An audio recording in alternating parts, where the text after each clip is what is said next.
ఇంట్లో నుంచి బయటికి రాని ఆడపడుచు వచ్చి చెప్తున్నా నాకు సమస్య ఉంది, చిరాకు వస్తుంది ఈ సమస్యల మీదని మాట్లాడాలన్న ధైర్యం ఉన్న ఆడపడుచులు. ఇదే మార్పు. మార్పు అంటే ఇదే. మార్పు అంటే కథలు పట్టుకొని కటారులు పట్టుకొని చలో అని చెప్పి ముందుకెళ్ళడం కాదు. మార్పు అంటే ఇదే, లోపల నుంచి మార్పు. రక్తపాతాలు అవసరం లేదు, విప్లవాలు అవసరం లేదు. చంద్రబాబు గారిలాగా ప్రభుత్వాన్ని వెన్నుపోటు పట్టి కూలదోయకలేదు. ఒక్క ఓటేసి వీళ్ళు ఈ ప్రభుత్వం వద్దు ఇంకో ప్రభుత్వం కావాలని కోరుకోడు. అదే మార్పు.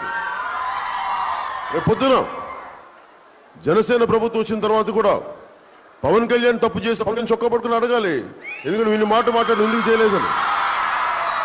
జనసేన నాయకులను అడగాలి, మీరు ఇన్ని మాట్లాడారు కదా, అతను బాగున్నాడు, మీరేం చేస్తున్నారు అడగాలి. మీరు ప్రజాస్వామ్యాన్ని బలం ఇవ్వడానికి నేను వచ్చాను. జనసేన పార్టీ ప్రజాస్వామ్య వ్యవస్థని బలోపేతం చేయడానికి వచ్చాను జనసేన పార్టీ ద్వారా. నాకేంటి కూర్చుంటే ఇంటి ఒకటి సంపాదించగలను, ఏం చేసుకుంటాను డబ్బులు. ఉట్టి చేతులతో వస్తాం, ఉట్టి చేతులతో పోతాం, ఏం చేసుకున్నాం దరిద్రపు డబ్బులు. ఎంత తింటావు డబ్బులతోటి, ఎన్ని నోట్ల కట్టలు సంపాదిస్తాం. కన్నీళ్లు తుడవలేకపోతే, సాటి మనిషి కన్నీళ్లు తుడవలేకపోతే ఆ బతికెందుకు? కూర్చొని 1000 రూపాయలు ఇచ్చి మా జీవితాలను కొంటానుగా.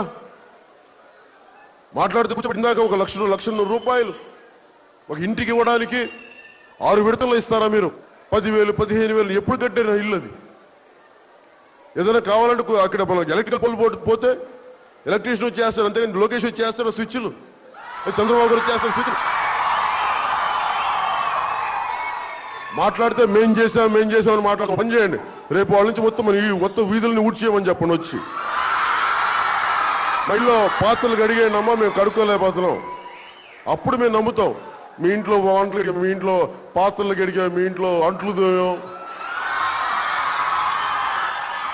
విద్యార్థులకేమో మేము కూర్చోబెట్టి మీకు నోట్బుక్లు ఇచ్చాం, లేదంటే మీకు నోట్బుక్లో ఎవరైనా కాపీ కొట్టిన స్లిప్లు ఇచ్చాం. ఇవన్నీ చెప్పాలి అప్పుడు నమ్ముతాం. మేము కష్టపడి ఉమ్మడి శక్తి ఇంతమంది కష్టపడి ఇంతమంది జిఎస్టీ పేరు మీద శ్రమ పడితే మేము అందరి ఉమ్మడి శ్రమ, ఉమ్మడి సంపాదన ప్రభుత్వం చేతికిచ్చి అందరికీ పంచవయ్య మగడా అంటే కూర్చోబెట్టి మీ ఒకటి ఉంచుకుంటే ఏం చేస్తారు వీళ్ళు అని భేమిస్తున్నాం. అసహ్యం ఉంటుంది ముఖ్యమంత్రి గారు మాట్లాడుతూ ఉంటే. ఏం మాట్లాడతారు ఆయన? నేను బాత్రూమ్ కట్టించాను, నేను ఇల్లు కట్టించాను, నేను ఉద్యోగాలు ఇచ్చాను. ఎవడు ఉద్యోగాలు ఇచ్చాడు? నేను అడిగానండి చేయమని. వెళ్ళు రాకు వెళ్ళు. ముఖ్యమంత్రి గారు చెప్తా అంటారు పాపం.